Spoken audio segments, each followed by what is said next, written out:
Black like me. Black like me. Black like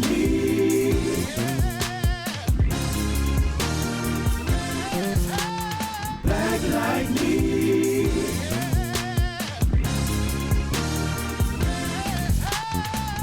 You're listening to Black Like Me with Dr. Alex G., a podcast that invites you to experience the world through the perspective of one black man, one conversation, one story, or even one rant at a time. Here's Dr. G.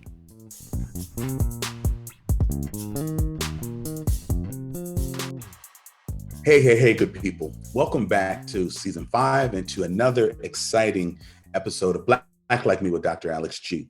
Hey, I'm doing a shorter interview today because I know everyone's time is so tight, but I'm back here in the studio with my friend and my colleague, Mr. Ben Wikler, who is the chair of the Democratic Party of Wisconsin. And so we're just going to have a little chat about the role of the Black vote in the recent presidential election, particularly the role of Black women. And the reason why I want to do this, well, I'll get into that in just a moment. Mr. Wikler, welcome back to Black Like Me.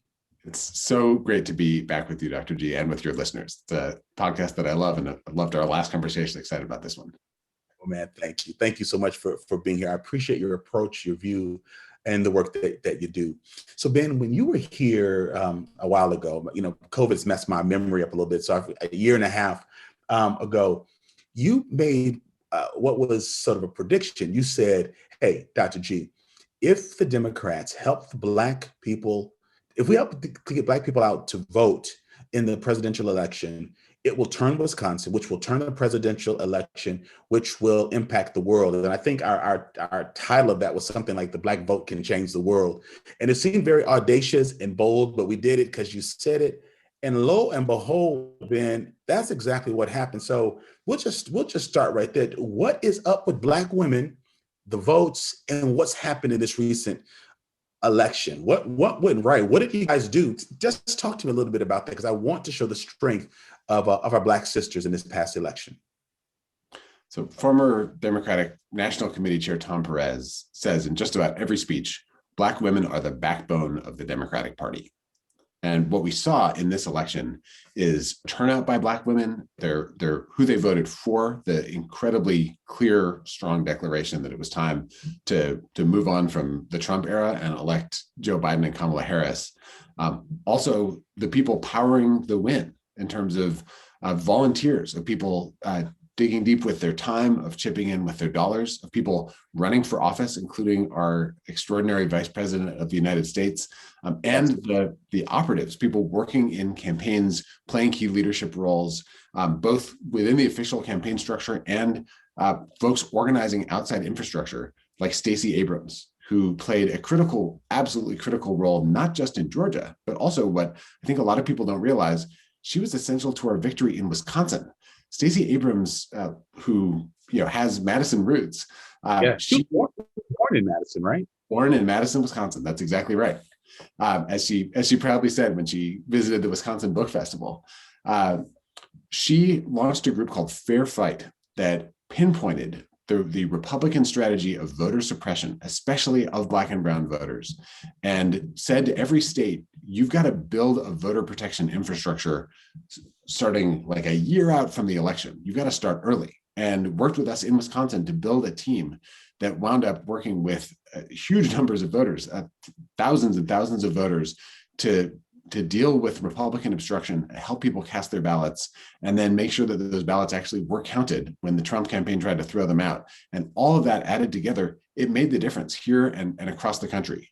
Joe Biden wouldn't be president right now. Kamala Harris would not be vice president if it weren't for the leadership, the tireless dedication and work of Black women in this country. And I think all of us owe them an enormous debt of gratitude.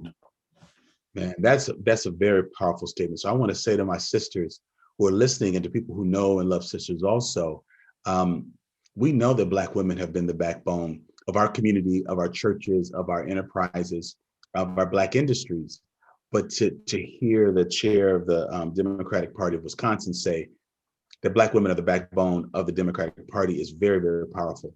I didn't know that Stacey Abrams started talking about the voter protection process a year or so before the presidential election. So this shrewd woman knew that the way, I guess she assumed that the way that the Republicans would attempt to win would be through voter suppression.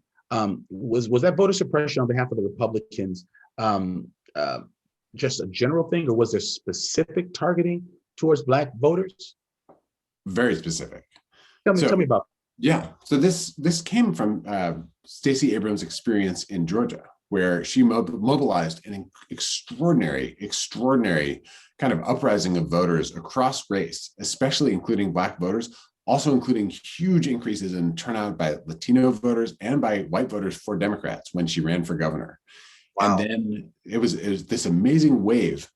But she's not the governor of Georgia, as everyone has noticed, because Kemp, the Republican Secretary of State who was in charge of administering the election, used 100 different techniques to especially throw out Black voters, rip up Black voter registrations, using pseudoscience, clearly discredited techniques like signature matching that was routinely unreliable to throw out voter registrations and votes by Black voters.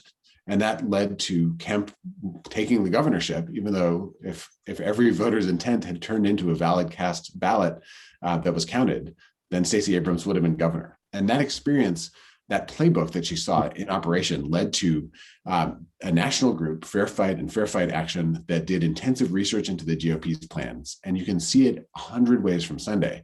So one example of what the Republicans did, state law had been that every city could choose how long the early vote period should be. And different cities chose different lengths of time. Republicans passed a law saying everyone had to just do 2 weeks, because they knew that Milwaukee and Madison, which is where the large majority of the African-American population of Wisconsin lives, had longer early vote periods. And instead of providing support to other areas to extend their early vote period, and I'm all for everybody having as much time to vote as possible, instead of doing that, they cut back. And a group of Republican judges, 127 days out from the election, issued a ruling that this law was valid, even though it had been blocked by lower courts. And it meant that Milwaukee's early vote, instead of starting in late September, started on October 20th of this election. Another example. Wow. Yeah. Another example is the use of harsh and restrictive voter ID laws. Republicans say this is to prevent voter fraud, but there's a huge amount of research that, in fact, there's a vanishingly small, almost zero amount of actual voter impersonation that could be deterred by an ID. What's very clear is that especially Black voters are less likely to have the voter IDs you need. And the Walker administration moved departments of motor vehicles out of Black proximity to Black neighborhoods to make it harder to get driver's licenses. And then for absentee voting, required that you have a voter ID that you take a photo of and upload to a web form, which creates this multiple hurdle process. It's one of the most restrictive absentee voting laws in the country. And we surveyed after the spring election, after the fall election, we found disproportionately high levels of challenges navigating the system for Black voters in our state. That's scary. Yeah, it's very real. And every so often a leaked recording comes out or a transcript of things Republicans said behind closed doors. And they have a strategy where if they reduce African-American voting, they think they can win elections. And they defend this legally as they're just trying to reduce Democratic voting. It just happens that so many African-American voters vote for Democrats. But they zero in on things that are going to reduce the access to the ballot for the Black electorate.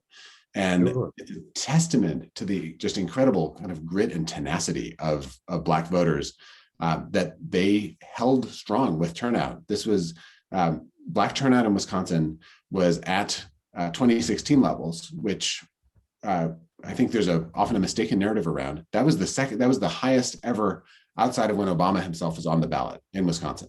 And in a context where Republicans did so much to reduce the ability of the Black voters to be able to access the ballot, holding strong at those levels and building with population growth, the total number of voters That was enough to tip a state that went down to 0.6 percentage points to tip it to Biden and Harris. Wow. Before Wisconsin's results came out, were you still holding your breath? Were you unsure that Biden and Harris were going to win? And did you then know that they were going to win after Wisconsin went blue? So it was this fascinating experience where poll after poll said that Biden and Harris were going to win Wisconsin, we're going to win the country. And yet we also knew that that's what the polls said in 2016. Right. So I read the polls and I kept reminding our volunteers and folks across the state, ignore the polls, keep organizing, keep pushing. On election day, I felt confident, but also nervous. That night, the thing that had been widely predicted happened, where Republican voters surged on election day. There was a ton of same-day registration on election day. Trump was ahead in the early count because absentee ballots in some communities were counted later at night. But we knew when those absentee ballots came in, the picture was going to shift. So there was a period, an intense period where Trump was ahead. In the middle of the night, I was on a conference call with the Biden team here in the state, and we were crunching county by county numbers, projections of absentee ballots, and we realized once all the ballots came in, there was no way Trump was going to be ahead in our state. And so I posted on Twitter that we were confident we were going to win. And I actually got dinged by reporters and Twitter for saying that before the numbers were in, but we could see the math in front of us in our spreadsheets. And that's how it turned out. And once we had done that calculation, I felt like we had it. And then it was a process of having the truth reveal itself and moments of celebration when the race was officially called. I thought about texting you election night real late, like, Ben, give me some hope, but I knew you were doing exactly what you said you're doing all night. This is Jesse Mopan, originally from Port Townsend, Washington, currently living in Madison, Wisconsin. I listen to Black Like Me because racism and white supremacy are very powerful forces at work in our society today, which I'll never understand through my own lived experience as a white person. I feel like it's important to support you so that you don't have to rely on corporate donors and you can stay true to your message. And I heard about you through word of mouth. Thanks and keep it up. Now in its 5th season, the award-winning Black Like Me podcast has a reach throughout the U.S. and over 100 countries around the world. This amazing team of people here in Madison, Wisconsin are dedicated to changing the conversation surrounding race. When you sign up to support Black Like Me as a patron, you support the creation of better quality content and a better society. You help to plant the seeds for a different and better tomorrow. By going to patreon.com/blacklikeme and signing up at any of the levels offered, you are not only signing up to make a monthly donation, you are also joining a growing community of people interested in engaging the issue of race with a raw, unprecedented honesty. As a patron of the podcast, you will have access to exclusive content like extended interviews, bonus rants, and video chats with Dr. G. You will also have a chance to join the conversation that other patrons are already having with Dr. G about race in America. To become a patron of the show, go to patreon.com/blacklikeme or see the link in our show notes. And for as little as $2 a month, you can support these important conversations and the work that Dr. G is doing. Hey, I've got a question. Do you think the electoral colleges and that voting process is going away? Because, there's been this talk about we just need just a popular vote and we're not exactly sure how, this electoral, voting process goes. Is this with us forever? Do you see something changing in the electoral process happening in our lifetime? I sure hope that it changes. The Electoral College is frankly a relic of a compromise over slavery. It's not something that represents the best in the American creed or the American tradition. It's some of the worst. There's no reason why a country should operate this way. And in fact, when the United States advises other countries about how to set up their democracies, we never, ever, ever recommend something like the Electoral College to any other country. Yeah. So we practice it, but we don't suggest it. We don't prescribe it. We don't prescribe it. And it's because of the Electoral College voting process that I feel a lot of my colleagues don't understand. Like, okay, what do you mean someone won the popular vote, but they weren't elected? Like everything we do is by the majority. We're on boards, we're on committees, we're on church boards. And so the idea that someone can have more votes but not win makes, and I'm not sure this is just Black people, but it makes Black people say, my vote doesn't really matter. I think if the Electoral College voting process went away, more Black people would vote. And maybe that's what people know, and that's why they don't want to move it. The Electoral College system, just the way the math works in the United States, it actually does make white voters' votes count more, because more Black people live in states that are safely blue or safely red. The difference is that in Wisconsin, we are the most closely divided state in the country. We're the only state that has had 4 out of the last 6 presidential elections come down to less than 1 percentage point. If you think about that. Yeah, and the nearest states have had 2 times when it came down to 1 percentage point. Nobody's had 3, we've had 4. So any voter's vote, a Black voter, white voter, Latino voters, a vote in Wisconsin is more powerful than a vote in any other state in the United States.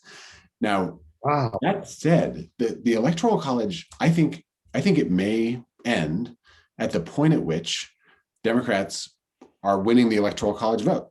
Democrats already have a sense of fairness that leads them to want to adopt a national popular vote system. And there are a bunch of different ways to do this.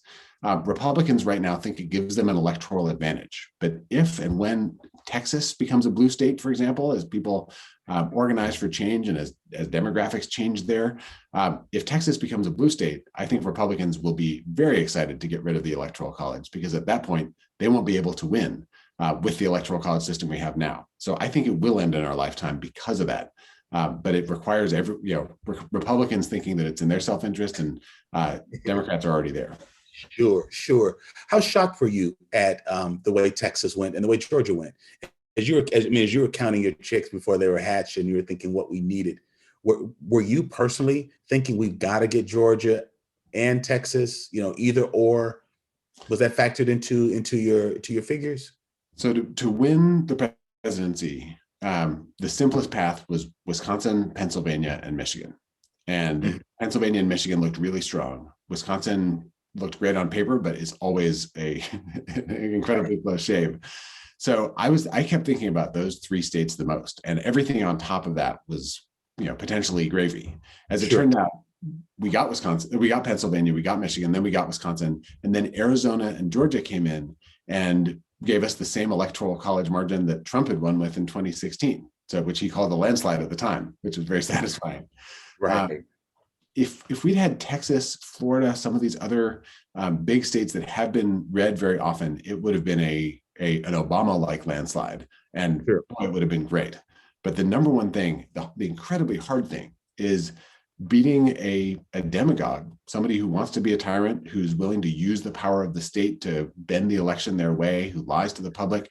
If you look around the world, so often when someone like that comes to power, they never leave. And the fact that we did it through a democratic uprising of a cross-racial coalition, it's a world historical achievement that I think everyone who put themselves into it, everyone who cast a ballot, can feel tremendous pride in.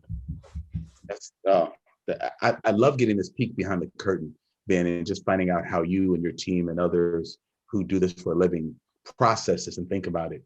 Tell me, we now have the election, a couple of months behind us, the inauguration, a couple of months behind us. How do you personally make sure that the Democratic Party, not only here in Wisconsin, but nationally, don't forget about the importance and the role of Blacks, specifically Black women? And what are some of the things that you think will need to happen to either offer more prominent roles or any kind of changes inside the party to celebrate these Black women more, or to give them more access to roles and places of power? I think the key thing for Democrats is to remember how we won, to remember who it is who actually did the work, who turned out and showed up. President Biden is very clear. He's a president for all Americans, whether or not you voted for him. As a party, we want to make the case to folks who sat on the sidelines or who might have voted the other way, but we absolutely want to remember and honor and cherish and lift up the people who poured themselves into making this victory possible. So the first thing is who's at the table when decisions are made. My partner in all things, the first vice chair of the Democratic Party of Wisconsin, is an extraordinary Black woman named Felicia Martin, and she and I check in every week, sometimes more than that. She's a key voice within our party for both inclusion and equity, also for not forgetting rural Wisconsin, for making sure that we're talking to communities across the state. It also goes to who's on the professional staff of the party nationally, in the state, and in outside organizations. In Wisconsin, we've totally changed how we hire at the party to make questions about race part of every interview process, and cultural competency as a requirement of every job position. And Love it. That's helped lead to a much more diverse and an extraordinary talented staff on our team. And within the party staff, there's a larger share of Black staff members than there are of Black voters in the state of Wisconsin, in a way that helps us make sure we can actually reach out to, connect, and listen to folks. Based on feedback from last cycle, we're rethinking a lot about how we do our organizing. One thing that was really tough last cycle is that we were so virtual. Everything was happening through phones and social media, text messages. Right. It doesn't feel real to a lot of folks. And I think especially there's such a rich tradition of in-person engagement in the Black community in Madison, Milwaukee. We're going to be showing up in person as soon as it is safe to do that in a big way on a year-round basis, not just in the months preceding an election, and doing more, not just to ask people to call voters, but also doing things like listening sessions to hear what's on people's minds, doing service projects in partnership with allies and partners, thinking through how we can show up when it's not just about casting a ballot. And I think that's a critical thing for the party to do, so that when it is campaign time, people remember the actual interactions, the human beings, the stories, the values, and the issues that came up the rest of the year. It doesn't work to turn on like a light switch 3 months before an election and say, okay, now it's time to show up. It's got to be a year-round process. And our DNC chair, Jim Harrison, who was the former chair of the South Carolina Democratic Party, he understands this very deeply. And he's been speaking nationally to the fact that we need to engage year round. I think Georgia has demonstrated to the whole country what's possible if you do that. I think of Wisconsin as another sort of story that offers the same lesson. After Trump was elected, we started building an organizing presence that accelerated enormously over the last 2 years as well. That wasn't just right before the election. And it meant that we weren't starting in the summer of 2020. We've been doing this year in and year out. And that has to be the recipe, even when there are Democrats in the White House. You can't take folks for granted. You actually have to listen, engage, and then work on the issues that they're raising. Not just ask them to show up and vote because it's their duty. Make it a shared project with shared goals where you're actually changing the world together. That's very well stated. I just, when we have celebrated such a milestone like we did with the recent election, and so many other things are going on with the pandemic and being quarantined and all, it does take an extra effort to be relational. But I would just underscore what you just stated, that if even our Democratic elected officials in the state, members of Congress and the Senate, Black people are still showing up and having fraternity meetings and church services via Zoom. And so people just remember just sort of a check-in. Hey, we know we're in a new administration. There's going to be a need for committee appointments, people to get involved in councils and things. And so what are you feeling? What are your concerns? What are your thoughts? You want to take it back to the party.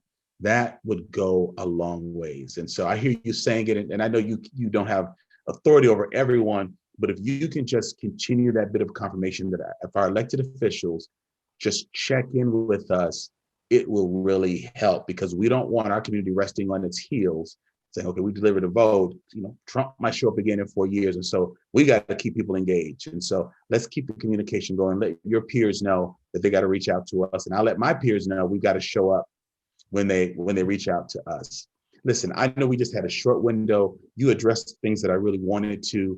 So Ben, thank you for taking out the time, in this busy season to be here with us. And I hope that perhaps later on in the year, in the season, if something else major comes up, I'd love just to get your perspective on things. Would love to do that. Thank you so much for inviting me back on the show. And so grateful for your voice, the conversations you're helping to spark in our state, across the country. It makes a huge difference. Yeah, well, that's wonderful. I know we've got a conversation coming up soon, so I look forward to talking with you off the air soon, just so we can just catch up as friends. So I'm going to let you go. I'll do the closeout. I'm going to let you go, but thank you for your time, friend. Thank you. All right. I look forward to the next conversation. Thanks so much. All right. Take care, Ben. Well, my special guest today was Mr. Ben Wikler, the chair of the Democratic Party of Wisconsin. And as you saw, I was just really pushing him to understand that elected Democratic leaders to the Congress and Senate have got to really reach out to the Black community and not just when it's election time. So Democrats have just won big. Reach out to your Black constituents. We're showing up on Zoom. Let's talk, because we hardly see you at election time, and we really don't see you when it's not election time. And who knows what's going to happen in 4 years. And so you've got to continue to keep the folks who have helped to deliver a Biden win, keep them at the table. This is important to us. And this helps us to think about, now what? Just because we've had a change of power does not mean that everything is everything. So we've got to really stay vigilant and stay connected, and our elected officials can help that to happen. This has been another exciting episode of Black Like Me with Dr. Alex G. Special shout out to Eli and to Jeremy, who are my engineers and my editors on this, to Don Thornton, who is my podcast manager, who makes sure that we line all of this up, to Corey Saffold, who is responsible for that exciting new jingle, that Black Like Me jingle. I'm so excited about that. And to vocals by Marcus Fleming. All right. As always, lean in, learn, be transformed, be the change you want to see, and share this information out with other people. Thank you for being a part of Black Like Me podcast. Thank you for listening to today's podcast. You can find out more about Dr. Alex G's amazing work at alexg.com. Black Like Me is sponsored by the generosity of the Human Family Unity Foundation.